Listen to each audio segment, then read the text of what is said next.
اس طرح میں نے جال بچھانا شروع کر دیا اور زبان کا ایسا جادو چلایا کہ وہ اور ہی زیادہ بے تکلف ہو گئی اور ایک دو مرتبہ کھل کر ہنسی، حالانکہ جس بات پر وہ ہنسی تھی وہ اتنی زیادہ ہنسنے والی بات نہیں تھی۔ میں نے کچھ تعلیم بھی حاصل کی ہوئی تھی اور کتابیں پڑھنے کا شوق بھی تھا۔ اس کا مجھ کو یہ فائدہ ملا کہ میں نفسیات کو بھی کچھ یا اپنی ضرورت کے مطابق سمجھ لیا کرتا تھا۔ اس لڑکی کی یہ ہنسی ایک بڑی صاف علامت تھی کہ لڑکی ڈھیلی اور جلدی جال میں آ جائے گی۔ یہ تو میں نے پہلے ہی دیکھ لیا تھا کہ یہ بہت جلدی بے تکلف ہونے والی چیز ہے۔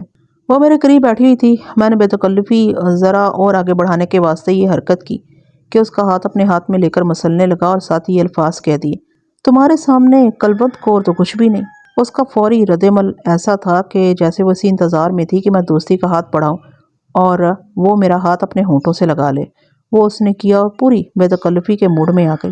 میں یہاں وہ مکالمے نہیں سناؤں گا جو اس کے ساتھ ہوئے۔ آپ یہ سمجھ لیں کہ میں نے دوستی کا جھانسا دیا اور کہا کہ وہ بھول جائے کہ میں تھانے دار ہوں اور اسے تفتیش کر رہا ہوں۔ اس نے دروازے کی طرف دیکھا۔ میں جان گیا کہ وہ دیکھنا چاہتی ہے کہ دروازہ کھلا ہوا تو نہیں، یہ کیسے ہوا اور وہ کیسے ہوا اور میں نے کیا کیا اور کیا کہا کہ وہ پوری طرح شیشے میں اتر آئی۔ یہ ذرا لمبی بات ہے، میں یہ سنانا چاہتا ہوں کہ اس کو شیشے میں اتار کر ایک خاص انداز اور خاص الفاظ استعمال کر کے اسے بھید لینے لگا۔ میری ان باتوں میں سکھ کی بڑی بیٹی کلوند کور کا بھی ذکر تھا۔ بلو نے بڑے پیار سے راز فاش کرنے شروع کر دیے۔ سب سے پہلے تو میں معلوم کرنے کی فکر میں تھا کہ بلو کو معلوم تھا یا نہیں کہ جو مال کیا ہے وہ اس ٹرنک میں رکھا ہوا تھا اور یہ ٹرنک 3 ٹرنکوں کے نیچے پڑا ہوا تھا۔ میں نے اسے ایسی بات پوچھی نہیں تاکہ اس کو کوئی شک نہ ہو۔ میں نے اس کی اور کلوند کور کی دوستانہ بے تکلفی کی بات شروع کر دی اور ایک دو مرتبہ کہا کہ بلو تم ہو ہی دوستی کے قابل۔ اس نے اپنے آپ بتانا شروع کر دیا کہ کلوند کور کے دل کا کوئی راز ایسا نہیں جو اس کو معلوم نہ ہو۔ بلو کو پوری طرح معلوم تھا کہ یہ سارا مال جو کیا ہے وہ کالے ٹرنک میں رکھا ہوا تھا، بلکہ کون سی چیز ٹرنک میں کس جگہ رکھی ہوئی تھی کلوند کور کبھی کبھی یہ چیزیں بلو کو دکھایا کرتی تھی۔ واردات سے 10-12 روز پہلے کلوند کور اور بلو نے مل کر یہ ساری چیزیں یعنی زیورات، رقم اور دیگر اشیاء ٹرنک میں کپڑوں کے نیچے رکھ کر کپڑوں کو نئے سرے سے طے کیا اور رکھا تھا اور پھر تالا لگا دیا تھا۔ مجھ کو انتہائی ضروری سوال کا جواب مل گیا تھا۔ اب یہ سراغ لینا تھا کہ ملزموں کے ساتھ بلو کا رابطہ تھا یا نہیں، یا بلو کا کردار اتنا بڑا اور ڈھکا چھپا تھا کہ اس نے گھر بیدی کا رول ادا کر کے نقب زنی کی واردات کروائی۔ یہ تو ہو ہی نہیں سکتا تھا کہ بلو اس راز سے بھی پردہ اٹھا دیتی۔ مجھ کو ایک شک اور ہو رہا تھا۔ یہ لڑکی مجھ کو نارمل نہیں لگتی تھی۔ اس کا انداز اب ایسا ہو گیا تھا جیسے وہ میرے ساتھ ملاقات کرنے آئی تھی اور ہم دونوں کو یہاں سے کوئی اٹھانے کی جرات نہیں کر سکتا۔ میں نے اس کی غلط فہمی کو خوش فہمی میں تبدیل کیے رکھا۔ وہ بہت ہی خوش رہی۔ اگر میں وہ سارے مکالمے لکھ ڈالوں جو میں نے اس کے ساتھ بولے تھے اور حرکتیں بھی سنا دوں جو اس کے ساتھ کی تھیں اور اپنی ایکٹنگ بھی بیان کر دوں تو آپ یقیناً کہیں گے کہ یہ تھانے دار تفتیش کی بجائے رومان لڑاتا رہا ہے۔ اگر یہ حال احوال اس وقت میری بیوی کے کانوں میں پہنچ جاتا تو وہ مجھ کو لائن حاضر کروا دیتی۔ یہ تو میں ہی جانتا تھا کہ یہ مشتبہ لڑکی کس طریقے سے میری مٹھی میں آ کر رام ہوگی۔ میں نے وہی طریقہ اختیار کیے رکھا اور مجھ کو کامیابی ہوئی، لیکن ابھی میں اس کو پوری کامیابی نہیں کہہ سکتا تھا۔ بلو نے بڑی شوخی اور دلچسپی سے مجھ کو ایک اور راز بتا دیا۔ وہ یہ تھا کہ کلوند کور ایک مسلمان صوبے دار میجر کے بیٹے کے ساتھ عشق و محبت کا ڈرامہ کھیل رہی تھی۔ بلو نے جو تفصیلات سنائی وہ اس طرح تھی کہ لڑکا 18-19 سال عمر کا تھا اور بڑا خوبرو لڑکا تھا۔ ان کی ملاقاتیں بلو کروایا کرتی تھی۔ بلو زبانی پیغام لاتی اور لے جاتی تھی۔ بلو نے یہ بھی بتایا کہ ان کی محبت غلط تعلقات والی نہیں تھی بلکہ ان کا پروگرام شادی کرنے کا بھی تھا۔ بلو نے یہ بات بھی سنائی جو میرے دماغ میں ایک اور شک آ گیا۔ میں نے 2 وارداتیں ڈکیتی کی ایسی دیکھی تھی جن میں ایک نقب زنی کی تھی۔ تفتیش میں یہ راز کھلا کہ یہ واردات گھر کی اپنی ایک بیٹی نے کروائی تھی۔ وجہ یہ تھی کہ لڑکی ایک لڑکے کے ساتھ محبت کرتی تھی اور شادی کے عہد بھی ہو چکے تھے۔ گھر والوں کو پتہ چل گیا تو انہوں نے لڑکی پر تشدد شروع کر دیا، پھر اس کی شادی کہیں اور طے کر دی۔ لڑکی نے لڑکے کو بتایا اور کہا کہ میرے گھر میں نقب لگواؤ اور مال فلاں جگہ پڑا ہے نکال کر لے جاؤ، پھر کچھ دنوں بعد میں گھر سے بھاگ آؤں گی اور کہیں دور چلے جائیں گے اور یہ مال ہمارے کام آئے گا۔ ان دنوں وارداتوں کی یہی کہانی تھی، لیکن سراغ مل گیا اور دونوں عاشق اندر ہو گئے۔ مجھ کو شک ہوا کہ کلوند کور نے خود ہی واردات کروائی ہوگی اور وہ اس صوبیدار میجر کے بیٹے کے ساتھ بھاگ جانے کا ارادہ رکھتی ہوگی۔ یہ شک دل میں رکھ کر میں نے بلو کو کریدنا شروع کر دیا۔ اس سے بہت سے سوال پوچھے لیکن یہ ظاہر نہ ہونے دیا کہ میرے دماغ میں کیا شک آیا ہے۔ اس نے جو جواب دی اور باتیں سنائی وہ اس طرح تھی کہ ماں باپ نے کلوند کور پر کبھی تشدد نہیں کیا تھا، نہ کبھی اس کے ساتھ کوئی غصے سے بولتا تھا۔ اس کے گھر والوں کو تو ابھی پتہ ہی نہیں لگا تھا کہ کلوند کور ایک مسلمان کی محبت میں بندھی ہوئی ہے۔ دوسری بات یہ ہے کہ کلوند کور کی ابھی کہیں بھی شادی طے نہیں ہوئی تھی۔ ابھی رشتوں کے پیغام آ رہے تھے اور اس کے ماں باپ نے ابھی کوئی فیصلہ نہیں کیا تھا۔ بلو نے مجھ کو بتایا کہ کلونت کور کہتی تھی کہ کوئی صاف ستھرا رہنے والا سکھ لڑکا پسند آ گیا تو اس کے ساتھ شادی کر لے گی، اگر لڑکا اس کی پسند کا نہ ہوا تو صوبیدار میجر کے بیٹے کے ساتھ بھاگ جائے گی۔ مطلب یہ کہ ابھی اس نے اس مسلمان لڑکے کے ساتھ بھاگ جانے کا پکا ارادہ نہیں کیا تھا۔ بلو نے جب یہ بات سنائی تو میرے دماغ سے یہ شک نکل گیا کہ واردات کلونت کور نے خود ہی کرائی ہوگی۔ ویسے بھی میں آپ کو بتاتا ہوں کہ ہر لڑکی ایسی نہیں ہوتی کہ اپنے گھر ڈاکہ ڈلوا دے، یہ تو وہ لڑکی کر سکتی ہے جس پر اتنا زیادہ ظلم ہوا ہو کہ وہ انتقام کے جذبے سے پاگل ہو گئی ہو۔ ہوش و حواس میں رہنے والی لڑکی ایسا خطرناک و شرمناک جرم نہیں کیا کرتی۔ وہ صوبیدار میجر کا نام تو میں لکھوں گا ہی نہیں، اس کے بیٹے کا اصل نام کچھ اور ہے، لیکن میں امجد لکھوں گا۔ مجھ کو معلوم ہے کہ یہ خاندان 1947 میں ہجرت کر کے پاکستان میں آ گیا تھا اور بڑی اچھی حیثیت سے آباد ہو گیا تھا۔ اب تو اس خاندان کا شمار ماشاءاللہ زمیندار خاندانوں میں ہوتا ہے، اسی وجہ سے میں نے واردات والے قصبے کا نام نہیں لکھا۔ بلو نے ایک اور بات سنا کر ایک اور ہی شک میرے دل میں ڈال دیا۔ بات یہ تھی امجد اور کلونت کور کی محبت دشمنی میں بدل گئی تھی۔ 1 مہینہ گزر گیا تھا، ان میں ان بن شروع ہو گئی تھی۔ بلو نے سنایا کہ کلونت کور کی ایک سہیلی کی شادی تھی اور رات کو کلونت کور نے اس شادی کی ایک رسم میں شامل ہونا تھا۔ سہیلی کے ماں باپ امیر لوگ تھے، اس واسطے انہوں نے بے شمار مہمان بلائے ہوئے تھے اور قصبے کے مہمان بھی تھے۔ کلونت کور کو امجد سے ملنے کا بڑا اچھا بہانہ مل گیا۔ اس نے بلو کی زبانی پیغام بھیجا کہ آج رات فلاں وقت کھیتوں میں فلاں جگہ ملنا۔ میں نے پہلے بتایا کہ ان کے محلے کے ساتھ سے ہی کھیت شروع ہو جاتے تھے۔ ان دنوں فصل پوری طرح اونچی ہو گئی تھی۔ بلو امجد کو پیغام دے آئی۔ رات کو بلو بھی کلونت کور کے ساتھ شادی میں شریک ہونے کے واسطے چلی گئی۔ کلونت کور امجد سے ملنے کے واسطے کھیتوں کی طرف نکل گئی۔ بلو کو معلوم تھا کہ وہ 1 گھنٹے سے پہلے واپس نہیں آئے گی، لیکن وہ 15-20 منٹ بعد ہی واپس آ گئی اور آئی بھی غصے کی حالت میں۔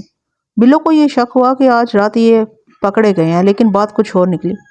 میری بات سنو بلو، کلونت کور نے بلو سے کہا، آج کے بعد میری کوئی بات اس حرام زادے امجد تک نہ پہنچانا، نہ اس کی کوئی بات مجھ تک پہنچانا۔ کیوں؟ بلو نے پوچھا، لڑائی ہو گئی ہے؟ سور کا بچہ بدماش ہے، کلونت کور نے بلو کو بتایا۔ میں شادی کی بات کرتی ہوں اور وہ بدماشی پر اتر آیا۔ بات اصل میں جو ہوئی تھی وہ میں اپنے لفظوں میں مختصراً بتا دیتا ہوں۔ اس رات تک ان کی محبت پاکیزہ رہی اور ان کے درمیان رومان چلتا رہا۔ کلونت کور نے امجد کو بھی بتایا تھا کہ اس کی شادی اس کی پسند کے مطابق نہ ہوئی تو وہ امجد کے ساتھ گھر سے نکل جائے گی اور مسلمان ہو کر اس کے ساتھ شادی کر لے گی۔ اس رات امجد کی نیت بد ہو گئی، لیکن کلونت کور پاک محبت کو ناپاک کرنے پر راضی نہ ہوئی۔ امجد نے دست درازی کی اور پھر زبردستی کی بھی کوشش کی، لیکن کلونت کور اسے گالی گلوچ کر کے اور اسے پھر کبھی نہ ملنے کا کہہ کر واپس آ گئی۔ اس نے یہ ساری بات غصے کی حالت میں بلو کو سنا ڈالی۔ 1-2 دنوں بعد امجد بلو سے کہیں ملا اور اس کو کہا کہ کلونت کور کو کہنا کہ آج رات اس کو ضرور ملے۔ بلو نے اس کو جواب دیا کہ کلونت کور اب اس کو کبھی نہیں ملے گی۔ امجد نے برا بھلا کہا اور حکم کے لہجے میں کہا کہ کلونت کور تک میرا پیغام پہنچا دینا۔ بلو کو بھی امجد پر غصہ آیا اور اس نے کلونت کور کو بتایا کہ امجد نے کیا کہا اور یہ بھی کہا کہ امجد نے اس کو گالیاں دی ہیں۔ کلونت کور نے بلو کو کہا کہ ابھی جا کر امجد کو یہ بات کہہ دے کہ میں تمہارے منہ پر تھوکتی ہوں اور میری جوتی بھی تم سے ملنے نہیں آئے گی۔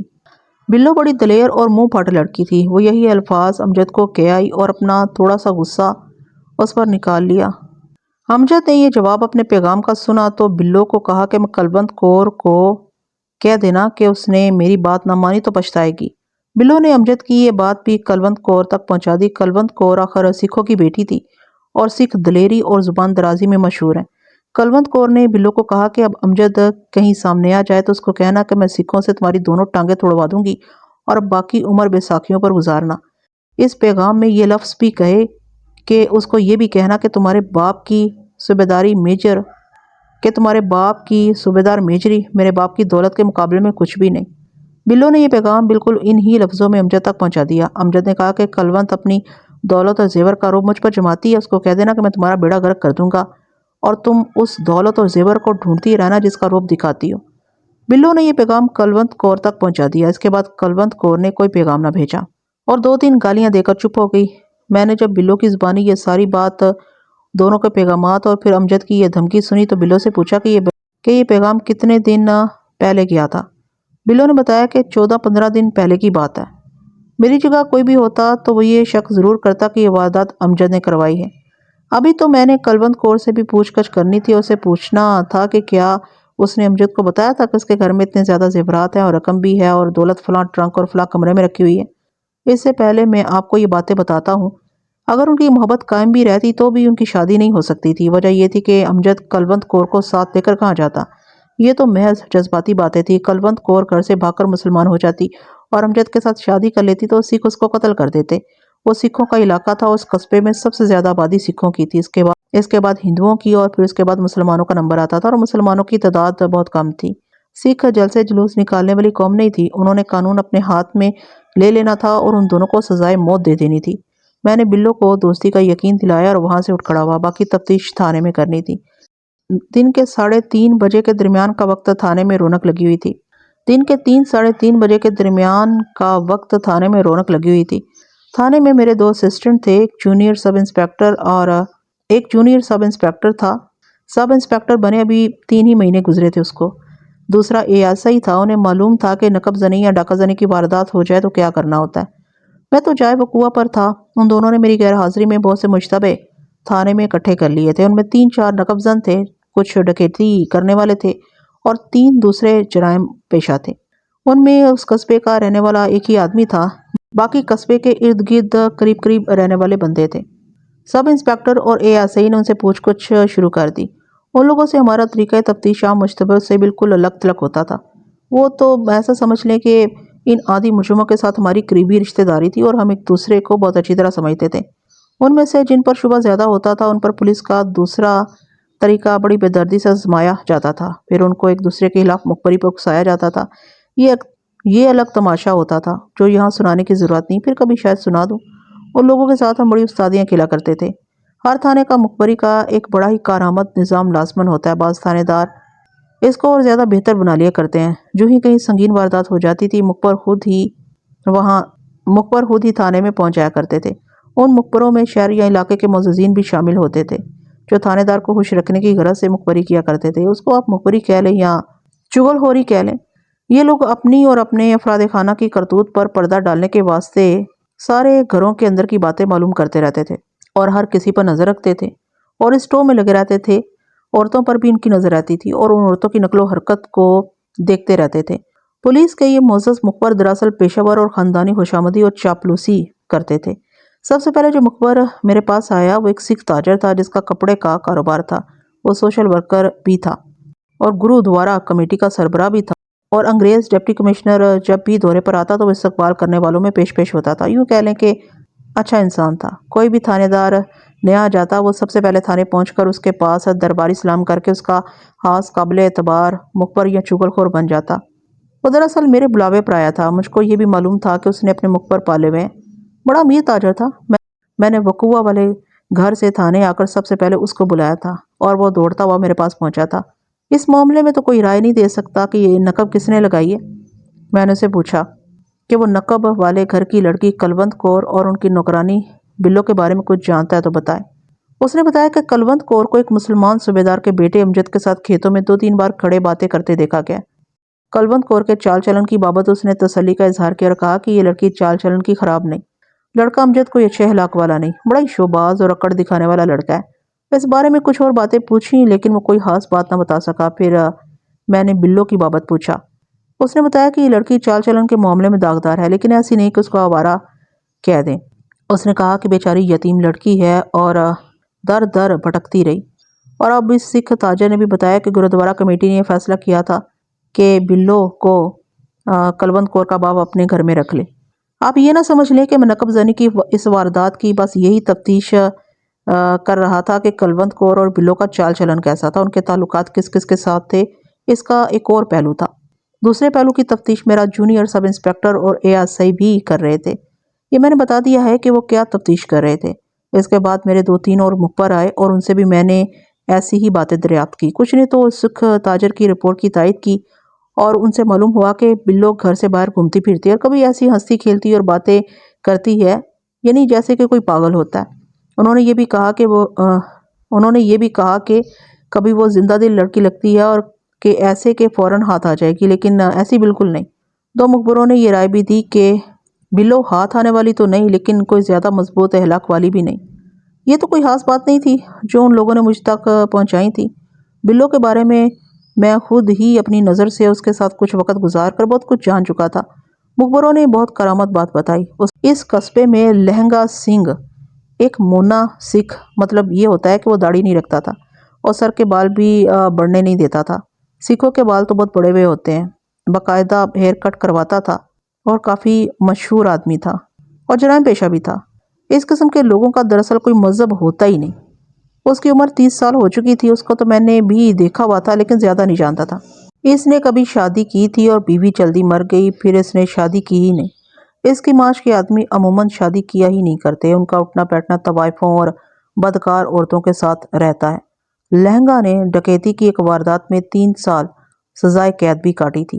یہ جو میں نے تصویر پیش کی ہے یہ ایک بڑی گھٹیا اور بدصورت آدمی کی تصویر بنتی ہے، لیکن لہنگا خوبرو آدمی تھا، ہسمکھ بھی تھا اور کپڑے ایسے اچھے صاف ستھرے اور شریفانہ پہنتا تھا کہ اس کو نہ جاننے والے لوگ سوچ بھی نہیں سکتے تھے کہ یہ شخص سزا یافتہ وارداتیہ ہے، اور یہ پیشہ ور جوا باز بھی ہے اور چوری اور ہزانی کی وارداتیں بھی کرتا ہے۔ قصبے میں ہر قسم کے آدمی کے ساتھ اس کی بڑی اچھی سلام دعا تھی اور ہر کسی کی غمی خوشی میں شریک ہوتا تھا۔ اس میں خوبی یہ تھی کہ کبھی کوئی واردات اپنے قصبے میں یا قصبے کے ارد گرد قریب کے کسی گاؤں میں نہیں کی تھی۔ وہ اپنے گھر میں اکیلا رہتا تھا۔ اس کا ایک بالکا یا شاگرد اس کی روٹی پانی کا انتظام کیا کرتا تھا۔ خاص بات یہ معلوم ہوئی کہ لہنگے کا بلو نوکرانی کے ساتھ مشقہ چل رہا ہے۔ بلو کو جب بھی موقع ملتا تھا وہ لہنگے کے گھر پہنچ جایا کرتی تھی۔ لہنگے اور بلو کے اخلاق اور چال چلن کو دیکھتے ہوئے یہی کہا جاتا تھا کہ ان کے یہ تعلقات شریفانہ نہیں، لیکن لہنگے کے ایک مخبر دوست نے بتایا کہ ان کی آپس میں صحیح اور صاف محبت ہے۔ اس نے یہ بھی بتایا کہ لہنگا بلو کے ساتھ شادی کا فیصلہ کر چکا ہے اور کسی بھی دن یہ خبر سنی جائے گی کہ لہنگے نے بلو کے ساتھ شادی کر لی ہے۔ یہ نئی خبر میرے کسی کام آ سکتی تھی، لیکن مجھ کو ایسی توقع ہرگز نہیں تھی کہ اس خبر سے مجھ کو نقب زنوں کا سراغ مل جائے گا۔ یہ تو میں اپنی عقل کے مطابق اشارے ڈھونڈ رہا تھا کہ شاید کوئی اشارہ مجھ کو بتا دے کہ فلاں راستے پر چلنا ہے۔ ایسا تو ہو ہی نہیں سکتا تھا کہ مجھ کو یہ پتہ لگ جاتا کہ کون کس کے ساتھ عشق بازی کر رہا ہے تو مجھ کو ملزم مل جائیں گے۔ میں اس چکر میں پڑا ہوا تھا کہ گھر بھیدی کا سراغ مل جائے، پھر میرا کام کچھ اور آسان ہو سکتا ہے۔ رات کچھ دیر تک میں مخبروں کی رپورٹیں سنتا رہا اور اپنے دونوں اسسٹنٹ بلائے اور ان کے ساتھ بھی تبادلہ خیالات کیا۔ اگلے روز 10 ساڑھے 10 بجے کے درمیان ایک آدمی یہ اطلاع لے کر آیا کہ ایک چھپڑ سے ایک ٹرنک برآمد ہوا ہے۔ قصبے کے ساتھ ہی چھوٹا سا ایک گاؤں تھا۔ اس گاؤں کے ساتھ تقریباً 4 کنال چوڑا ایک قدرتی چھپڑ تھا جس میں بارش کا پانی جمع رہتا تھا۔ میں اس اطلاع پر وہاں چلا گیا۔ چھپڑ کے کنارے بڑا پرانا بڑ کا ایک درخت تھا جس کا تنا بہت ہی پھیلا ہوا تھا۔ وہاں کالے رنگ کا ایک ٹرنک پڑا ہوا تھا جس کو تالا تو لگا ہوا تھا لیکن تالا کھلا ہوا تھا۔ وہاں مجھ کو بتایا گیا کہ گاؤں کی بھینسیں اس چھپڑ کے پانی میں جا کر بیٹھ جاتی ہیں اور گاؤں کے بچے اس چھپڑ میں اترتے اور تیرتے رہتے ہیں۔ 2-3 بھینسیں چھپڑ کے اندر جا کر بیٹھ گئی اور ان کو اٹھانے کے واسطے 2 لڑکے پانی میں اتر گئے۔ اس لڑکے کا پاؤں ٹرنک کے ساتھ لگا تو اس نے ڈبکی لگا کر ٹرنک کو ہاتھ لگائے اور پھر اس پر پھیرے اور باہر آ کر اس نے بتایا کہ پانی میں ایک ٹرنک پڑا ہوا ہے۔ گاؤں کے آدمی کو پتہ لگا تو ان کو شک ہوا کہ یہ ٹرنک اس واردات والا ہی نہ ہو کہ جو واردات سکھ آڑتی کے گھر ہوئی ہے۔ نقب زنی کی خبر اس گاؤں میں پہنچ گئی تھی۔ اس زمانے میں پولیس دیانتداری سے اپنے فرائض پورے کرتی تھی اور اس وجہ سے لوگ ملزموں کو پکڑنے کے واسطے پولیس کی پوری مدد کیا کرتے تھے۔ 2 آدمیوں نے پانی میں اتر کر ٹرنک نکال لیا اور باہر لے آئے۔ تالا ہٹا کر ٹرنک کھولا تو اس میں پانی بھرا ہوا تھا اور کپڑے بھی اس میں موجود تھے۔ گاؤں والوں نے فیصلہ کیا کہ ٹرنک یہیں پڑا رہنے دیا جائے اور تھانے اطلاع کر دی جائے۔ ان کا خیال یہ تھا کہ ٹرنک واردات والے گھر کا ہو سکتا ہے۔ میں نے ٹرنک کا رنگ اور سائز دیکھا تو اس سے سمجھ گیا کہ یہ سکھ آڑتی کے گھر کا ٹرنک ہے۔ ایک آدمی کو دوڑایا کہ وہ سکھ آڑتی کو ساتھ لے آئے اور ٹرنک کی شناخت کرے۔ سکھ آیا اور دیکھتے ہی اس نے ٹرنک شناخت کر لیا۔ پھر کپڑے نکال کر دیکھے۔ اس بیچارے نے اتنی تیزی سے کپڑے باہر نکالے جیسے اس کے زیورات اور رقم بھی اس کے اندر موجود ہوگی، لیکن کپڑوں کے سوا اس میں کچھ بھی نہیں رہا تھا۔ بعد میں مجھ کو بتایا گیا تھا کہ کپڑوں میں سے کچھ کپڑے نقبزن لے گئے تھے۔ میں نے ٹرنک کی برآمدگی کا ایک کاغذ تحریر کیا اور اس تحریر پر 2 گواہوں کے انگوٹھے لگوائے اور ٹرنک تھانے لے آیا۔ میں تھانے پہنچا ہی تھا کہ میرے پیچھے گاؤں کا ایک سیانہ آدمی ایک ادھیڑ عمر عورت کو ساتھ لے کر آیا اور عورت نے مجھ کو یہ بیان دیا کہ آدھی رات کے وقت وہ رفع حاجت کے واسطے گاؤں سے باہر نکلی تو چاندنی میں اس کو 3 آدمی نظر آئے جو ٹرنک کھول رہے تھے۔ عورت پیچھے ہی رک گئی اور دیکھتی رہی۔ 2 آدمی بڑ کے نیچے تنے کے قریب بیٹھے ہوئے تھے۔ چاندنی اتنی صاف تھی کہ 2 آدمی نظر آ رہے تھے، لیکن بڑ کے سائے کی وجہ سے ان کے چہرے پہچانے نہیں جاتے تھے۔ نہ یہ نظر آتا تھا کہ انہوں نے ٹرنک میں سے کیا کچھ نکالا ہے۔ پھر انہوں نے ٹرنک بند کر دیا۔ 2 آدمیوں نے ٹرنک دونوں طرف سے پکڑا اور 2-3 ہلارے دے کر ٹرنک پانی میں پھینک دیا۔ پھر 2 آدمی ایک طرف چلے گئے اور تیسرا آدمی شہر یعنی قصبے کی طرف چلا گیا۔ عورت نے صبح اپنے گھر میں ذکر کیا تو اس کے ضعیف العمر سسر نے اس کو کہا کہ وہ کسی اور کے ساتھ بات نہ کرے، ایسا نہ ہو کہ پولیس اسی کو گھسیٹتی پھرے۔ حالانکہ اس زمانے میں ایسا سلوک پولیس عوام کے ساتھ نہیں کیا کرتی تھی۔ اگلے روز جب ٹرنک پانی سے نکال لیا گیا اور میں ٹرنک اٹھوا کر لے آیا تو سسر نے ہی اس عورت کو کہا کہ وہ تھانے دار کے پاس جا کر بیان دے دے۔ اس طرح یہ عورت اپنے خاوند کے ساتھ تھانے آ گئی۔ میں نے اس عورت سے پوچھا کہ جو آدمی شہر کی طرف آیا تھا اس کا قد اور جسم کس طرح کا تھا اور اس نے کیسے کپڑے پہنے ہوئے تھے۔ اس نے سوچ سوچ کر میرے سوال کا صحیح جواب دینے کی پوری کوشش کی، لیکن چہرہ پھر بھی پہچان نہ سکی۔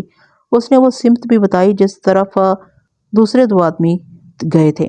اس طرف ایک چوڑی پگ ڈنڈی جاتی تھی جس پر بیل گاڑیاں اور تانگے چلتے تھے۔ میں نے اس وقت ایک کانسٹیبل کو بھیجا، فلاں فلاں گاؤں کے نمبرداروں کو ساتھ لے آئے۔ وہ گاؤں شہر سے 3-4 میل دور تھے۔ میں نے ان کے نمبرداروں کو یہ کہنا تھا کہ وہ اپنے اپنے گاؤں کے گھروں پر نظر رکھیں اور رات کو بھی دیکھیں کہ کون کسی گھر میں آتا جاتا ہے۔ نمبرداروں کو معلوم تھا کہ یہ کام کس طرح کرنا ہے۔ اب میرے سامنے دو مشتبہ تھے، ایک لہنگا جس کا بڑا گہرا تعلق بلو کے ساتھ تھا۔ یہ ہو سکتا تھا کہ بلو نے گھر بیدی بن کر لہنگے سے ہی یہ واردات کروائی ہو، لیکن ساتھ ہی یہ خیال آتا تھا کہ بلو کے ساتھ تو اس گھر میں بیٹیوں جیسا سلوک ہوتا تھا، پھر وہ اس گھر کو اتنا زیادہ نقصان پہنچانے کے واسطے کیوں تیار ہو گئی؟ میں جب اس سوال پر غور کرتا تو کچھ اندھیرا سا نظر آتا تھا۔ بہرحال لہنگے کو شامل تفتیش تو کرنا ہی تھا۔ دوسرا مشتبہ امجد تھا۔ امجد کو مال اور دولت کی ضرورت نہیں تھی، نہ وہ جرائم پیشہ تھا۔ اگر یہ واردات اس نے ساتھ ہو کر کی یا کروائی تھی تو یہ اس کا انتقامی اقدام تھا۔ یہ اسی صورت میں ممکن تھا کہ اس کو معلوم ہوتا کہ مال کون سے ٹرنک میں رکھا ہوا ہے اور ٹرنک کہاں ہے۔ میں نے سوچا کہ امجد کو پہلے طلب کیا جائے۔ وہ میں نے کیا، وہ جلدی آ گیا، قصبے کا ہی رہنے والا تھا اور اس کا گھر تھانے سے دور نہیں تھا۔ میں نے اس کو دیکھا تو مجھ کو اچھا لگا۔ قد بھی اس زمانے کے مطابق بڑا ٹھیک ٹھاک اور جسم گھٹا ہوا تھا اور چہرے سے خوبرو بھی تھا، لیکن جب اس کے ساتھ باتیں ہوئیں تو پتہ لگا کہ عقل کا کوڑا ہی ہے۔ میں نے دل میں طے کر لیا کہ اس کے ساتھ بلو کی طرح پیار محبت سے بات کروں گا۔ امجد بھائی، میں نے اس کو اپنے پاس بٹھا کر کہا، تم ملزم نہیں ہو اور مجھ کو تم پر کوئی شبہ بھی نہیں ہے۔ تم ابھی نوعمر ہو اور نہیں جانتے کہ زمین کے نیچے جا کر کوئی حرکت کی جائے تو زمین اس کو اگل کر باہر پھینک دیتی ہے اور لوگوں کو پتہ لگ جاتا ہے۔ تمہارا تعلق کلبند کور کے ساتھ ہے تو یہ کوئی جرم نہیں، نہ میں تم سے اس بابت کوئی سوال کر سکتا ہوں، نہ کروں گا۔ میں نے تم سے تھوڑی سی مدد لینی ہے تاکہ ملزموں تک پہنچ سکوں۔ اس طرح میں نے بات شروع کی اور اس کو کچھ پھونک دی اور کہا کہ سکھوں کی سب سے زیادہ خوبصورت لڑکی اس پر مرتی ہے۔ وہ خوش ہوتا رہا اور ذرا سا بھی نہ سمجھ سکا کہ میں اس سے کس طرح اصل بات نکلوا رہا ہوں۔ میں نے اس طرح ہیر پھیر کر کے بات کی کہ یہ لڑکی اس کے پیچھے اتنی دیوانی ہو گئی تھی کہ اس کو یہ بھی بتا دیا تھا کہ اس کے زیورات اور رقم کس جگہ رکھی ہے۔ امجد ایسا بے وقوف نکلا کہ پھونک میں آ کر میری ہاں میں ہاں ملاتا گیا اور میری اس بات کو صحیح ثابت کر دیا کہ اس کا معلوم تھا کہ زیورات وغیرہ کہاں رکھے ہیں۔ میں اس پر زور دیتا رہا کہ اس کو یہ بھی معلوم تھا کہ ٹرنک کون سے کمرے میں اور کس جگہ رکھا تھا۔ میری اس بات پر وہ چونک پڑا اور مجھ سے پوچھا کہ یہ باتیں کیا کلبند کور نے مجھ کو بتائی ہیں؟ میں نے ہنستے ہوئے کہا، مجھ کو تو یہ بھی معلوم ہے کہ کلبند کور محبت کو ناپاک کرنے پر راضی نہیں ہو رہی تھی۔ کیا تم اس کے ساتھ شادی کرنا چاہتے تھے؟ میں نے پوچھا۔ نہیں جی، اس نے جواب دیا، میری اپنی رشتہ داری میں ایک سے ایک بڑھ کر خوبصورت لڑکی موجود ہے۔ میں نے بھلا ایک سکھنی کے ساتھ ہی شادی کرنی تھی۔ میں تو اس کے ساتھ دوسری قسم کی دوستی چاہتا تھا، لیکن ابھی وہ مان نہیں رہی تھی۔ میں اس کو اور زیادہ سر چڑھاتا گیا اور آخر کہا کہ اب یہ بتا دے کہ اس نے یہ واردات انتقامی طور پر کروائی ہے یا اس کا کچھ اور ہی مقصد تھا۔ اس بات پر تو وہ تڑپنے لگا اور قسمیں کھا کھا کر کہنے لگا کہ وہ اتنا گھٹیا اور ذلیل آدمی نہیں کہ اتنا بڑا جرم کرتا یا کسی سے کرواتا۔ میں نے کچھ اور سوچا ہوا تھا۔ میں اس پر یہی الزام لگاتا رہا کہ اس نے انتقاماً یہ واردات کروائی ہے اور وہ انکار کرتا رہا۔ میں نے اس کے انکار کو تسلیم نہ کیا اور یہ کہا کہ اب وہ چلا جائے اور میں اسے پھر بلاؤں گا اور وہ سوچ سمجھ کر مجھ کو جواب دے۔ اگر میں اس کا انکار تسلیم کر لیتا تو وہ فوراً اٹھتا اور بھاگ جاتا، لیکن وہ تو وہاں سے اٹھ ہی نہیں رہا تھا۔ وجہ یہ کہ میں اس کو پکا مشتبہ کہہ رہا تھا۔ بڑی مشکل سے اس کو اٹھایا اور بھیج دیا۔ میں نے تو مخبر تیار رکھے ہوئے تھے۔ امجد کے جانے کے بعد میں نے ان مخبروں کو بلا کر کہا کہ اب وہ امجد پر نظر رکھیں اور دیکھیں کہ یہ کہاں جاتا ہے اور کس کو ملتا ہے۔ میں نے یہ بھی کہا کہ رات کے وقت بھی اس کو دیکھتے رہنا ہے۔ میں نے سوچا یہ تھا کہ اگر ملزم ہے اور اس نے واردات کروائی ہے یا اس میں خود بھی شامل تھا تو یہ فوراً یا رات کے وقت اپنے ساتھیوں کے پاس ضرور جائے گا اور ان کو بتائے گا کہ تھانے دار نے اس پر شبے کا صاف اظہار کر دیا۔ اب لہنگے کی باری تھی۔ کچھ جرائم پیشہ مشتبہ ابھی تھانے میں موجود تھے۔ میں نے ان میں سے 3-4 کو الگ کیا اور ہر ایک کو الگ الگ کر کے یعنی اکیلے اکیلے اپنے پاس بٹھا کر لہنگے کی بابت پوچھنے لگا۔ یہ لوگ ایک دوسرے کے خلاف کم ہی بولا کرتے تھے، لیکن تھانے میں ان کے ساتھ جو سلوک ہو رہا تھا اس سے وہ تنگ آ گئے تھے۔ اس وجہ سے انہوں نے کچھ باتیں بتا دی۔ ان کے خیال میں یہ باتیں کوئی زیادہ اہم نہیں تھیں، لیکن میرے واسطے یہ باتیں کارآمد ثابت ہو سکتی تھیں۔ ان سب کی بتائی ہوئی باتوں سے یہ پتہ لگا کہ لہنگا اس قصبے سے ہمیشہ کے لیے جا رہا تھا۔ میں نے وجہ پوچھی تو یہ جواب ملا کہ لہنگا اس وہم میں مبتلا ہو گیا ہے کہ اس کی قسمت بگڑ گئی ہے اور یہ قصبہ اس کے واسطے منحوس ثابت ہو رہا ہے۔ وہ مسلسل جوا ہارا تھا اور کچھ عرصے سے اس نے کوئی واردات نہیں کی تھی۔ اس کے دل پر یہ ڈر بیٹھ گیا تھا کہ اس نے واردات کی تو پکڑا جائے گا۔ یہ تو میں جانتا تھا کہ یہ لوگ وہمی ہوتے ہیں اور جوتشیوں اور نجومیوں کے پاس جاتے رہتے ہیں۔ ان جرائم پیشہ اشخاص نے مجھ کو بتایا کہ لہنگے نے ایک جوتشی کو ہاتھ دکھایا تھا تو جوتشی نے اس کو کہا تھا کہ وہ اس شہر سے نکل جائے گا تو پھر اس کی قسمت جاگ اٹھے گی۔ قصبے سے ہمیشہ کے واسطے چلے جانے کی ایک وجہ یہ بھی تھی کہ یہاں اس کی دو آدمیوں کے ساتھ بڑی سخت دشمنی ہو گئی تھی۔ وہ آدمی اتنی طاقت اور اثر والے تھے کہ اس کو نقصان پہنچا سکتے تھے۔ میں نے لہنگے کو پھانسنے کا ایک اور طریقہ اختیار کیا۔ میں نے جس طرح امجد کو پریشان کر کے بھیجا اور اس پر مخبر لگا دیے تھے، اسی طرح میں لہنگے کے ساتھ بھی کر سکتا تھا، لیکن وہ تمام مخبروں کو اچھی طرح جانتا اور پہچانتا تھا۔ اس واسطے اس کے ساتھ امجد والا طریقہ اختیار نہیں کیا جا سکتا تھا۔ میں نے 1.5-2 گھنٹے صرف کر کے خاص انتظام کیا۔ یہ سارا انتظام جب مکمل ہو گیا اس وقت غالباً 1 یا 1:30 بج گیا تھا۔ لہنگے کے ایک شاگرد کو جو اس کے ساتھ رہتا، اس کے کھانے پینے کا انتظام کرتا تھا، ایک کانسٹیبل کو بھیج کر تھانے بلوایا۔ اس کا نام پتہ انہی مشتبہوں سے معلوم کر لیا تھا۔ کانسٹیبل اسے جلد ہی لے آیا۔ وہ 22-23 سال عمر کا نوجوان تھا۔ آڑھت کی منڈی میں کوئی محنت مزدوری کا کام کرتا تھا اور چھوٹی موٹی چوری چکاری کر لیا کرتا تھا۔ میں نے پہلے تو اس کو ڈرایا اور کہا کہ لہنگے کو نہ بتانا کہ تمہیں تھانے طلب کیا گیا تھا۔ اس نے ہاتھ جوڑ کر کہا کہ وہ نہیں بتائے گا۔ پھر میں نے اسے پوچھا کہ سکھ آڑھتی کے گھر جس رات نقب لگی اس رات لہنگا گھر میں تھا یا نہیں۔ شاگرد نے ذرا جھجک کر جواب دیا کہ وہ گھر میں سویا ہوا تھا۔ اس وقت ASI میرے پاس بیٹھا ہوا تھا۔ میں نے شاگرد کی طرف توجہ ہٹا کر ASI کے ساتھ دھیمی آواز میں باتیں شروع کر دی۔ مجھ کو معلوم تھا کہ لہنگے کا یہ بالکا میری باتیں سن رہا ہے۔ میں ASI کے ساتھ دھیمی آواز میں کہہ رہا تھا کہ مجھ کو لہنگے پر پورا شک ہے اور وہ اس واردات میں شامل تھا۔ میں پھر شاگرد کی طرف متوجہ ہوا اور اسے 2-3 اور ویسے ہی بے معنی سے باتیں پوچھیں اور پھر 1-2 باتیں ASI کے ساتھ کی۔ میرا بولنے کا انداز ایسا تھا جیسے رازداری کی باتیں کی جاتی ہیں۔ تھوڑی دیر بعد میں نے لہنگے کے اس شاگرد یا ساتھی کو جانے کی اجازت دے دی اور پھر کہا کہ وہ لہنگے کو نہ بتائے کہ اس کو تھانے بلایا گیا تھا۔ شاگرد اٹھا اور باہر کو چل پڑا۔ وہ دروازے سے نکل رہا تھا تو میں نے کہا کہ آج رات لہنگے کو گرفتار کر لوں گا۔ مجھ کو پکا یقین تھا کہ یہ شخص سیدھا لہنگے کے پاس جائے گا، اس کو بتائے گا کہ وہ تھانے سے آیا اور تھانے دار کیا کہہ رہا تھا۔ مجھ کو توقع یہ تھی کہ لہنگا بے گناہ ہوا تو وہ سیدھا میرے پاس آئے گا اور اپنی بے گناہی ثابت کرے گا۔ میں نے پہلے بتایا کہ جرائم پیشہ لوگ تھانے کے ہر بندے کے ساتھ سلام دعا رکھتے تھے اور چھوٹے بڑے تھانے داروں کو تو وہ خاص طور پر سلام کیا کرتے تھے۔ ان لوگوں کے ساتھ ہمارا تعلق رہتا ہی تھا۔ لہنگے کا یہ بالکا کوئی فرشتہ نہیں تھا بلکہ عادی چور اچکا تھا۔ اس نے لہنگے کو میری باتیں سنانی ہی تھیں۔ باقی دن بھی گزر گیا اور رات آ گئی، لیکن لہنگا تھانے آیا نہ ہی تھانے کے کسی اور آدمی سے ملا۔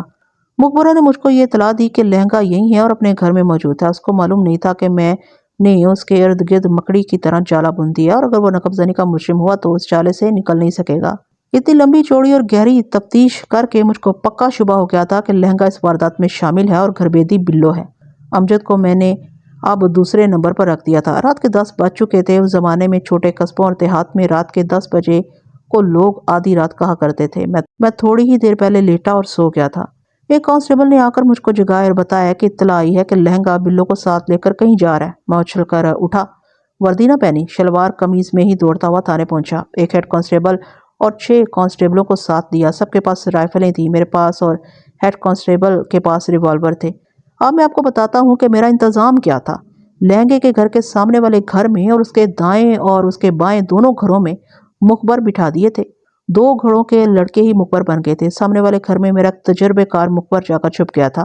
ان تینوں کو تھانے بلا کر میں نے اچھی طرح سمجھا دیا تھا کہ انہوں نے کیا کرنا ہے۔ انہوں نے لہنگے کے گھر پر نظر رکھی اور میرا جو اپنا مخبر تھا وہ رات کو مجھ کو اطلاع دینے آ گیا۔ اس نے عقل مندی یہ کی کہ ایک مخبر لڑکے کو لہنگے اور بلو کے پیچھے لگا دیا اور وہ دیکھتا رہے کہ یہ دونوں کدھر جاتے ہیں لیکن خود ان کو نظر نہ آئے۔ صاف اور سفید چاندنی نے ہماری بہت مدد کی۔ ان دونوں مخبروں نے میری رہنمائی کی۔ لہنگا بلو کو ساتھ لیے ہوئے قصبے سے نکل گیا تھا۔ وہ کھیتوں میں جا رہا تھا۔ اس طرف کچھ علاقہ ایسا تھا جہاں کوئی فصل نہیں تھا نہ کوئی کھیت تھا۔ یہی وہ علاقہ تھا جہاں وہ چھپڑ تھا جس میں سے ٹرنک نکلا تھا۔ میں نے دونوں کو دیکھ لیا۔ وہ دونوں کھیتوں میں جا پہنچے جہاں فصل کھڑے تھے۔ وہ پگ ڈنڈی چھوڑ کر کھیتوں میں سے گزر کر جا رہے تھے۔ میں نے اپنی گارد کو بتایا کہ وہ میرے پیچھے فاصلہ رکھ کر اس طرح آئے کہ لہنگا پیچھے مڑ کر دیکھے تو اس کو گارد نظر نہ آ سکے۔ میں نے دونوں مخبروں کو واپس بھیج دیا۔ انہوں نے پوری کامیابی سے اپنا فرض ادا کر دیا تھا۔ میں جھک کر آگے بڑھا اور فصیلوں کی مینڈھوں پر چلنے لگا۔ چند قدم جا کر میں سر اوپر کرتا اور ان دونوں کو دیکھ لیتا تھا۔ اونچے فصلوں میں ان کے صرف سر ہی نظر آتے تھے۔ اب تو میں شیر ہو گیا تھا، کوئی شک اور کوئی شبہ نہیں رہ گیا تھا کہ میرا ملزم لہنگا ہی ہے۔ بلو کا اس کے ساتھ جانا پکا ثبوت تھا، میں اس کو وہیں پکڑ سکتا تھا، اس سے پوچھتا کہ اس لڑکی کو وہ کہاں لے جا رہا ہے، لیکن میں اس کو اس جگہ پکڑنا چاہتا تھا جہاں یہ جا رہا تھا۔ وہ یقیناً اپنے ان ساتھیوں کے پاس جا رہا تھا جن کے پاس نقب زنی کا مال تھا، اس نے اپنا حصہ وصول کر کے آگے چلے جانا تھا۔ یہ تو مجھ کو پہلے ہی پتہ لگ گیا تھا کہ یہ ہمیشہ کے لیے یہاں سے جا رہا ہے اور اس نے بلو کے ساتھ شادی کرنے کا فیصلہ کر لیا ہے۔ میں نے پہلے بتایا ہے کہ ایک عورت نے بتایا تھا کہ 3 آدمی نے ٹرنک یہاں کھولا، پھر ٹرنک چھپڑ میں پھینک دیا تھا اور 2 آدمی اس سمت چلے گئے تھے۔ ان میں سے ایک آدمی قصبے میں واپس آیا تھا۔ اب مجھ کو یقین ہو رہا تھا کہ قصبے میں آنے والا آدمی لہنگا ہی تھا۔ اب میں نے اس کے 2 ساتھیوں کو بھی پکڑنا تھا۔ بعض واقعات ایسے ہوتے ہیں جو لکھے نہیں جا سکتے، یہ شاید مجھ جیسے لکھاری ان کو لفظوں میں ٹھیک طرح بیان نہیں کر سکتے۔ یہ واقعات دیکھنے والے ہوتے ہیں اور ان کی ایک ہی صورت ہے کہ ان کی فلم دیکھی جائے۔ میں آپ کو فلم تو نہیں دکھا سکتا، لفظوں میں بتا سکتا ہوں کہ یہ تعاقب کس طرح کا تھا۔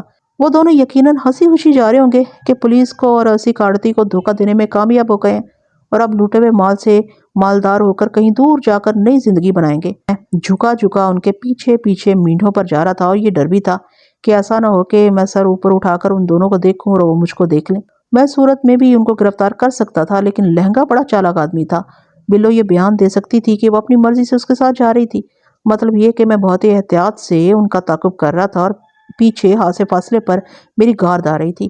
گارد کے واسطے بھی ضروری تھا سر نیچے کر کے چلے اور پاؤں کی آواز نہ آئے اور وہ کھانسے بھی نہیں، یعنی مکمل خاموشی اختیار کرنی تھی۔ آخر ایک چھوٹا سا گاؤں آ گیا اور لہنگا بلو کے ساتھ اس گاؤں میں داخل ہو گیا۔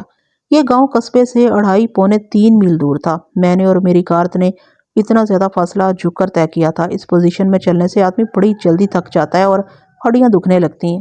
وہ دونوں جب گاؤں میں داخل ہوئے تو میری نظروں سے اوجھل ہو گئے۔ میں سیدھا کھڑا ہو کر تیز چل پڑا اور گاؤں میں داخل ہو گیا۔ ان دونوں کو ایک گھر میں داخل ہوتے دیکھ لیا۔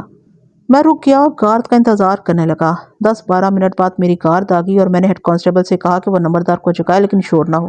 ہیڈ کانسٹیبل کو نمبردار کا گھر معلوم تھا۔ اس نے نمبردار کو جگایا اور میں بھی اس کے پاس چلا گیا اور کہا کہ فلاں مکان کے پیچھے سیڑھی لگا دو۔ سیڑھی کا انتظام ذرا سی دیر میں ہو گیا۔ میں نے 3 کانسٹیبل سیڑھی سے اس مکان کی چھت پر چڑھا دیے اور خود اس مکان کے دروازے پر جا پہنچا۔ یہ ذہن میں رکھیں کہ وہ گاؤں کے کچے مکان تھے جو زیادہ اونچے نہیں تھے۔ میں دروازے پر دستک دینے لگا تو اندر صحن سے کسی کی آواز آئی، اوئے کوٹھے پر کون ہے؟ وہ میرے کانسٹیبل تھے جو چھت پر چڑھے تو ان کے قدموں کی آواز نیچے والوں کو سنائی دی۔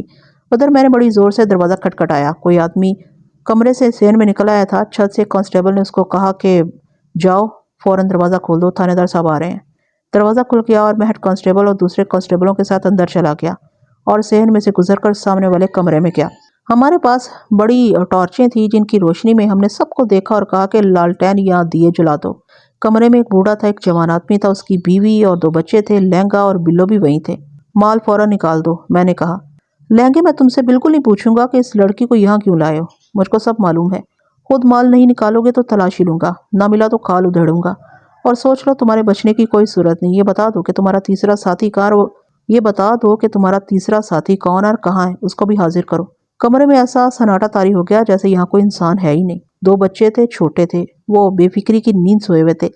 اچانک بوڑھا بوم کی طرح پھٹا، اس کے منہ سے 3-4 گالیاں نکلی جو اس نے اپنے بیٹے کو دی تھی۔ وہ جوان آدمی جو اس کمرے میں موجود تھا اس بوڑھے کا بیٹا تھا۔ بوڑھے نے گالیاں دے کر انتہائی غصے کے عالم میں اس کو کہا کہ مال نکال دو، یا یہ چاہتے ہیں کہ میں بھی اس عمر میں پکڑا جاؤں اور باقی عمر جیل خانے میں گزار دوں۔ بوڑھے نے اس کو اور زیادہ گالیاں دے کر کہا کہ اس جوان بیوی اور معصوم بچوں کو بھی دیکھو، مال برآمد نہیں کراؤ گے تو تھانے دار صاحب ان کو بھی پکڑ کر تھانے لے جائیں گے۔ میں نے ان کو بتایا کہ ان کے کھرے اور پوری شہادت میرے پاس موجود ہے، بچ کر جائیں گے کہاں۔ آخر لہنگا بولا اور اس نے اپنے ساتھی سے کہا چلو یار مال دکھا دو۔ دونوں مجھ کو صحن میں کھرلی کے پاس لے کر بتایا کہ مال اس کھرلی کے اندر گڑا کر کے اس میں دبا ہوا ہے۔ میں نے کہا تیسرے ساتھی کی نشاندہی کرو، وہ بھی انہوں نے کر دی۔ ان کی نشاندہی کے مطابق ان کا تیسرا ساتھی یہاں سے 2 میل دور ایک گاؤں میں رہتا تھا۔ میں نے اسی وقت ہیڈ کانسٹیبل کو 4 کانسٹیبل دی اور کہا کہ وہ فوراً روانہ ہو جائیں، اس کو پکڑ لائیں۔ میں نے ہیڈ کانسٹیبل کو یہ بھی کہا کہ تیسرا ساتھی آئے گا تو پھر مال کی برآمدگی کریں گے۔ یہ پارٹی اسی وقت روانہ ہو گئی۔ اس وقت لوگ زیادہ تر پیدل چلتے تھے اور پیدل چلنے کی اتنی پریکٹس ہوتی تھی کہ لوگ لمبے لمبے فاصلے تھوڑے سے وقت میں طے کر لیا کرتے تھے۔ یہ پارٹی تیسرے ملزم کو پکڑ کر لے آئی اور اس میں 2.5 گھنٹے لگ گئے۔ میں یہ 2.5 گھنٹے اسی گاؤں میں اور اسی گھر میں رہا اور اس دوران بلو میرا دماغ چاٹتی رہی۔ وہ مجھ کو اپنا دوست سمجھتی تھی اور میرے پاس بیٹھ کر بار بار منت کرتی تھی کہ میں لہنگے کو اور اس کو چھوڑ دوں۔ اس نے یہ بھی کہہ دیا کہ گھر بیدی کا کام اس نے کیا تھا اور لہنگے کو اچھی طرح سمجھا دیا تھا کہ مال کون سے ٹرنک میں رکھا ہے اور وہ ٹرنک 3 ٹرنکوں کے نیچے پڑا ہے۔ بلو نے سادگی میں یہ بھی بتا دیا کہ اس نے لہنگے کو یہ بھی بتا دیا تھا کہ ٹرنک کو تالا کس قسم کا لگا ہوا ہے۔ لہنگے نے چابیاں بنانے والے لوہار کو یہ قسم بتا کر چابی بنوا لی تھی۔ انہوں نے یہ تالا چھپڑ کے پاس آ کر کھولا تھا۔ بلو کو میں دھتکارنا نہیں چاہتا تھا اور اس پر تھانے داری کا روب بھی ڈالنے کو جی نہیں چاہتا تھا۔ اس واسطے میں اس کے ساتھ پیار محبت والا سلوک کرتا رہا۔ وہ بیچاری سمجھتی تھی کہ کسی مرد کو خوش کرنا ہو تو اپنا آپ اس کے حوالے کر دو۔ اس نے یہ پیشکش کی بھی۔ تب میں نے اس کو یہ لفظ کہے کہ بلو، قانون میرا نہیں بادشاہوں کا ہے اور میں اس قانون کو توڑ مروڑ نہیں سکتا۔ تینوں ملزمان نے 2 گواہوں کی موجودگی میں نشاندہی کی کہ مال کھرلی کے اندر گڑا ہوا ہے۔ لہنگے نے آگے بڑھ کر کھرلی میں ایک جگہ سے چارہ ہٹا کر ایک اینٹ ہٹائی اور ہاتھوں سے مٹی باہر نکالی اور پھر ایک گٹھری سی کھینچ کر وہاں سے باہر نکالی اور میرے حوالے کر دی۔ میں نے گٹھری کھولی تو اس میں سے سارے زیورات اور رقم برآمد ہوئی۔ قیمتی کپڑے جو ان لوگوں نے ٹرنک سے نکالے تھے وہ بھی اسی گھر کے اندر رکھے ہوئے ایک صندوق سے برآمد ہوئے۔ میں نے مال کی برآمدگی کا مشیر نامہ تیار کیا اور دونوں گواہوں کے انگوٹھوں کے نشان لگوائے اور پھر تینوں ملزموں کو ہتھ کڑیاں لگوا دی اور کانسٹیبل کے پاس ایک ہتھ کڑی تھی۔ اب سب کو اور اس بوڑھے کو بھی ہم تھانے لے آئے۔ میں نے معصوم بچوں کا خیال کرتے ہوئے اس جوان عورت کو گھر میں ہی رہنے دیا جو کہ ایک ملزم کی بیوی تھی۔ کہانی تو یہاں پر ختم ہو جاتی ہے۔ اس کے بعد پولیس کی کارروائیاں تھیں اور ملزموں کے اقبالی بیانات تھے جو سنانے کی کوئی ضرورت نہیں۔ جب ملزموں کو اپنے ساتھ تھانے لے کر پہنچا تو صبح طلوع ہو چکی تھی۔ ہر ملزم نے الگ الگ مجھ کو کہا کہ اس کو وعدہ ماف گواہ بنا لوں۔ میں نے ہر کسی کے ساتھ وعدہ کر لیا اور تینوں کے اقبالی بیان بما تفصیلات کے لکھ لیے۔ یہ واردات لہنگے نے کروائی تھی۔ اس کو اتنی زیادہ رقم درکار تھی جس سے وہ کسی دوسری جگہ جا کر آباد ہو جاتا۔ بلو کے معاملے میں وہ سنجیدہ بھی تھا اور مخلص بھی۔ وہ اس لڑکی کو داشتہ نہیں بلکہ بیوی بنانا چاہتا تھا۔ میرے پوچھنے پر لہنگے نے بتایا کہ اس کے بالکے نے اس کو بتا دیا تھا کہ تھانے دار اس پر شک کر رہا ہے اور اس کو گرفتار کر لے گا۔ لہنگے نے کہا کہ وہ اسی وقت بھاگ جاتا، لیکن بلو نہیں مل رہی تھی اور بلو کے بغیر اس نے جانا ہی نہیں تھا۔ بلو اس کو شام کے وقت ملی اور اس نے بلو کو بتایا کہ آج رات نہ بھاگے تو کل حوالات میں ہوں گے۔ لہنگا اس گاؤں میں اپنا حصہ لینے آیا تھا۔ یہاں سے اس نے رات کو ہی آگے روانہ ہو جانا تھا۔ اس کی منزل لاہور تھی۔ بات تو ختم ہو گئی ہے لیکن میں بلو کے بارے میں کچھ بتانا چاہتا ہوں۔ دیکھیں کہ پیار کی محرومی اور دوسری محرومیاں انسان کے دماغ کا کیا حال کر دیتی ہیں۔ بلو کی ماضی کی کہانی پوری سنانے لگوں تو بڑی لمبی ہے، لیکن میں یہاں مختصراً بتاؤں گا کہ اس کا باپ دکاندار تھا۔ بلو اس کی واحد اولاد تھی۔ وہ 10 برس کی تھی کہ ماں مر گئی۔ باپ نے اس کے ساتھ بہت پیار کیا لیکن 1 سال بعد وہ بھی مر گیا۔ نہ جانے کہاں سے بلو کا ایک چچا آن ٹپکا اور اس نے مکان اور دکان پر قبضہ کر لیا، اور اس نے یہ بھی کہا کہ اس نے مکان اور دکان بلو کے باپ کی بیماری کے دوران اپنے نام کروا لیا تھا۔ چچا بلو کو اپنے گھر لے گیا۔ بلو ماں باپ کو یاد کر کے روتی تھی تو اس کو مارتے پیٹتے تھے۔ پھر اس کے ساتھ یہ سلوک ہوا کہ چچا کے بیٹوں نے بلو کو اپنی نوکرانی سمجھ لیا۔ وہ تو اپنے ماں باپ کی اکلوتی اولاد تھی اور لاڈ اور پیار میں پلی تھی، لیکن اب اس کے واسطے پیار ختم ہو گیا تھا اور آئے دن اسے مار پٹائی ہوتی تھی اور وہ دھتکار کر رہ گئی تھی۔ اس کی عمر 14 سال ہوئی تو اس نے پیار کی تلاش میں بھٹکنا شروع کر دیا۔ وہ بہت خوبصورت تو نہیں تھی لیکن اچھی خاصی صورت والی نکلی۔ اس کے نین نقش بھی اچھے تھے۔ وہ تو پیار کی پیاسی تھی۔ جہاں اس کو پیار کی جھلک ملی وہاں کی ہو کر رہ گئی، لیکن پیار کرنے والے ہوسکار نکلے، یہیں سے وہ بدنام ہو گئی۔ اس نے بتایا کہ امجد نے بھی ایک بار اس کو پیار میں ایسا ہی دھوکہ دیا تھا۔ ایک بار وہ چچا کے گھر سے بھاگ کر ایک اور گھر میں چلی گئی اور ان کی نوکرانی بن گئی۔ اس کے اندر ایسی بے چینی اور تشنگی تھی کہ ہر کسی سے پیار کی توقع رکھتی تھی۔ اسی تشنگی نے اس کے خلاف غلط فہمیاں پیدا کر دیں اور وہ ذلیل و خوار ہوتی رہی۔ آخر گرودوارا کمیٹی تک یہ مسئلہ پہنچا تو کمیٹی نے اس کو سکھ آڑتی کے حوالے کر دیا۔ اس کی یہی جذباتی محرومی تھی جس نے اس کو میرے جال میں الجھا دیا تھا، اور میں نے اس کی اسی فطری تشنگی کو سمجھتے ہوئے پیار اور محبت کی جھلک دکھائی تو وہ میری ہو کر رہ گئی۔ اس کو خیال ہی نہ آیا کہ میں تھانے دار ہوں اور تفتیش کر رہا ہوں۔ بلو کو صحیح پیار لہنگے سے ملا۔ میں نے یہ بھی معلوم کر لیا تھا کہ خود لہنگا بھی اسی محرومیوں کا شکار ہو کر جرائم پیشہ بن گیا تھا۔ اس نے بلو کو پورے خلوص کے ساتھ اور دل کی گہرائیوں سے چاہا تھا اور اس کو اپنے گھر میں آباد کرنے کے واسطے یہ واردات کی تھی۔ یہ پکڑے نہ جاتے تو لاہور پہنچ کر آباد ہو جاتے۔